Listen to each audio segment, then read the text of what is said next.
ஒரு டீச்சர் ஒரு பையனை தண்டம் முண்டம் நாயை பேய் விஷம் அப்படின்னு திட்டுறாங்க. அந்த பையன் ஸ்கூல் முடிஞ்சு வீட்டுக்கு வந்ததும் ஆபீஸ்ல இருந்து டென்ஷனா வந்திருக்க அவங்க அப்பா கிட்ட போயிட்டு, அப்பா அப்பா தண்டம்னா என்ன அப்படின்னு கேக்குறான். அவங்க அப்பா, நம்ம வீட்டுக்கு சும்மா சும்மா வராங்களே சொந்தக்காரங்க, இவங்களாம் தான்டா தண்டங்க.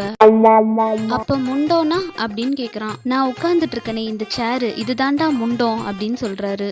அப்போ நாயினா அப்படின்னு கேக்குறான். இந்த வீட்டுக்காக உழைச்சி ஓடா தேயறனே, நான் தாண்டா நாயி அப்படின்னு சொல்றாரு. அப்போ பேய்னா என்னன்னு கேக்குறான். வேற யாரு, உங்க அம்மா தான். விஷம்னா என்னன்னு கேக்குறான். உங்க அம்மா தினமும் காஃபின்ற பேர்ல ஒண்ணு போட்டு கொடுக்குறாளே, அது தாண்டா விஷம் அப்படின்னு சொல்றாரு.